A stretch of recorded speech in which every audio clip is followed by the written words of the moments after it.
So, when Transformers Age of Extinction dropped, it spawned many questions, such as what happened to the other Autobots from Dark of the Moon? How did Optimus Prime become a knight? And who thought it was a good idea to have this scene in the film? But a question a lot of people have been wondering is who the heck are all the prisoners on Lockdown's ship? Did Lockdown really capture Optimus Primal? Is this Dino's dead body? And is that Bumblebee's hand? Well, all this and more will be answered in this video, in order to set the record straight on who is and who is not on Lockdown's ship. So without further ado, let's jump right in. Welcome back to the Knights Temenos Prime.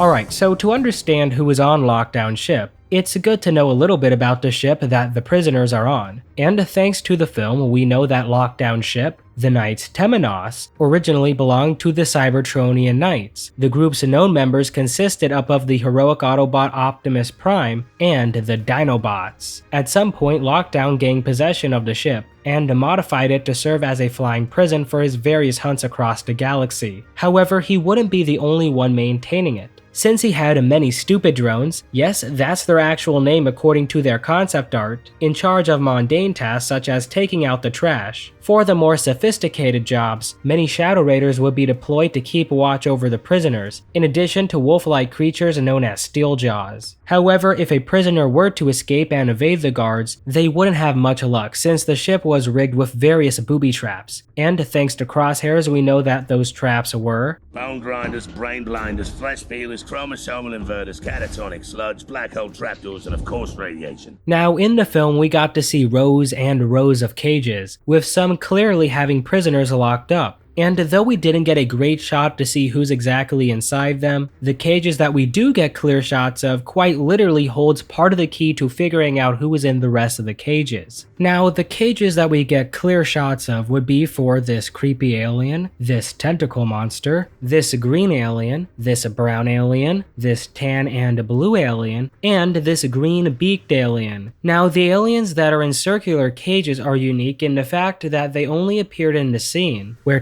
Tessa is hiding from one of the Shadow Raiders. This is because they were practical effects. However, the creepy alien and the tentacle monster were not, instead being CGI creations, and their models would be reused to fill in several of the cages. To prove this to you, in several shots we can see different cages with the exact same tentacle monster in it. And something you might not believe is that this model for the tentacle monster is not unique. It's actually just Scorn's tail. Now, you might be thinking that I'm on crack, but I swear to you guys that it actually is, and I can prove it. Thanks to the Age of Extinction special features, we get this nice shot of Scorn's CGI model. If we take this frame where his tail is pointing towards us and compare it to images of the tentacle monster, we can easily see that these two are one and the same. Both have the same segmented tail design with spikes on top, the tips of the tail are the same, and the same type of metal hues are used on both. I bet you didn't know this fact before watching the video. Now, with the tentacle monster squared off, let's switch gears to the creepy alien. And its model was reused for this massive appendage that sticks out of this cage. And we know this based on the color and shape of the creepy alien's arm. So now with those guys squared off, we have a good idea of what generic models were used to fill up most of the cages. However, in this shot of the film, we see this prisoner grabbing onto its cell and bashing into it. Clearly, it's not the tentacle monster or the creepy alien. So who could be in this cage? Well, a lot of fans have speculated that the character in this cage is actually the Maximal leader Optimus Primal. Now, we wouldn't see Primal hit the big screen until 2023 when Rise of the Beast dropped, which was almost a decade after Age of Extinction hit theaters. However, during the production of 2017's Transformers: The Last Knight, concept art would surface depicting what Primal could have looked like if he was implemented into the Bayverse. And with this concept art being created during The Last Knight's production, there is no chance that the character that we see here is Optimus Primal. And instead, this character is actually one of the KSI junk heaps, specifically the yellow one. And we know this for a handful of reasons. In this shot, we can see that the character is yellow and green. And in a later shot, we can see this flat piece with two circular bits. bits, which is the bumper on the yellow Junkkeep's tummy. Lastly, we can see this green part that has holes in it, which is clearly the green armor that's on the yellow Junkkeep's arms. Now, the yellow Junkkeep's model would also appear in another cage when Lockdown's pusher drones were wheeling Optimus away. As for the cage that is next to the yellow Junkkeep, we know that another Junkkeep is in there, since in this shot we can clearly see the CGI model for one of the Junkkeep's hands sticking out of the cage. As for which one it is, if we go to an earlier shot, we can see what looks to be white armor. So by that metric, this cage likely contains the white Junkkeep.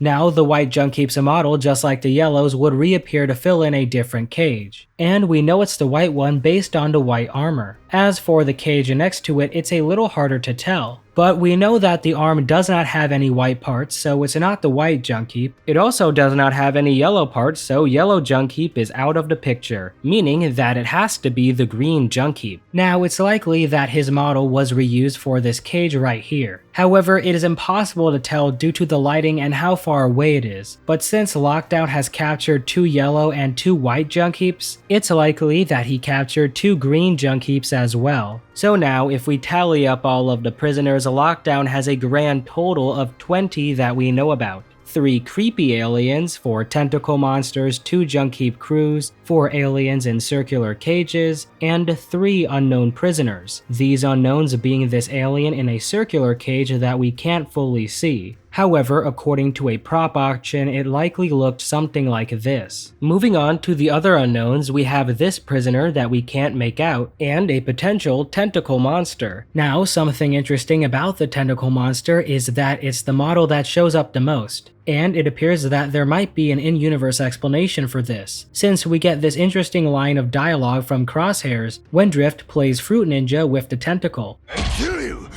Yeah, hate those things. Based on this line, it appears that these tentacles might be Cybertronian in nature, if Crosshairs knows about them. And this isn't that far-fetched, since the Driller was a tentacle-like creature that was in fact Cybertronian in nature. So I think it's safe to say that these tentacles are native to Cybertron, which is why Lockdown was able to capture a handful of them. And speaking of handfuls, we know that Lockdown has 2 sets of KSI Junkkeeps. Now, this is very interesting since Lockdown was working with the CIA unit Cemetery Wind to kill off all the remaining Transformers on Earth, so that the robotics company Kinetic Solutions Incorporated could use the dead metal to make their own Transformer prototypes. Now, it's unknown how Lockdown felt about the humans building their own Transformers, but since he was selling his services in exchange for the Autobot leader, he probably didn't feel as disgusted as Optimus and the other Autobots when they found out what humanity was doing. However, Lockdown definitely had to be curious to some extent, since he went out of his way to capture some of KSI's prototypes. As for why he picked the Junkkeeps in particular, I think it was because he was fascinated by the fact that humans were able to replicate Cybertronian combiner technology, which was an ability only a limited number of Transformers in the Bayverse were shown to be capable of. Now, the Junkkeeps were not the only KSI prototype that Lockdown captured, since if you guys remember, there was a scene where a body gets torn apart. And though a lot of people believe it was Dino's body, it's actually just the body of a red KSI Sentry. As you can see, both have red circular pieces separating the joints on the fingers, both have a fingernail-like design where the top of the finger extends slightly farther than the bottom, and both have the spiked knuckles. Furthermore, both bodies have the same hip design. So yeah, we can finally put the Dino body theory to rest here. However, Dino, or at least a part of him, does appear in this scene, since in the background we can see this hand that is black with golden fingertips. And as we know, Dino is the only character that has that hand design. So with that said, does this mean that Dino is dead? Well, considering that the foot from Optimus Prime's original trilogy design appears here, in addition to Bumblebee's original trilogy hand design, I wouldn't say so. I think that these models were placed here mainly as Easter eggs, due to how blink and you'll miss it they are. And with Dino's kill card saying that he is alive, we can all rest assured that he's still out there, likely playing volleyball with Topspin. So yeah, that was all the prisoners that were captured on Lockdown ship. Besides Optimus Prime and the Dinobots, of course. Now, you might be wondering why we got reused CGI models inside of the cages instead of brand new characters. And well, I think the reason for this mainly comes down to the prisoners not being important. The only two that were of course the creepy alien, since its purpose was to serve as something for Hound to interact with, and the tentacle monster that served as something for Drift to interact with. Besides these two gags in the film and the aliens that were with Tessa, there is no other focus put on the prisoners, so creating brand new CGI models for them would be a waste of time and money, especially since we barely even get to see them, which can explain why so many assets were reused for this scene. Something that you probably did not know is that the arms that tear apart the red KSI Sentry are actually reused models of the Driller that were shrunken down and modified. Furthermore, Lockdown's netting drone that captured Optimus Prime is actually a reused model of Sentinel Prime's arc that was modified. And these two parts of Lockdown's ship are actually the thrusters from the orbital assault carriers. So yeah, what I'm trying to get at here is that unfortunately, there are no secret characters hidden away on Lockdown's ship.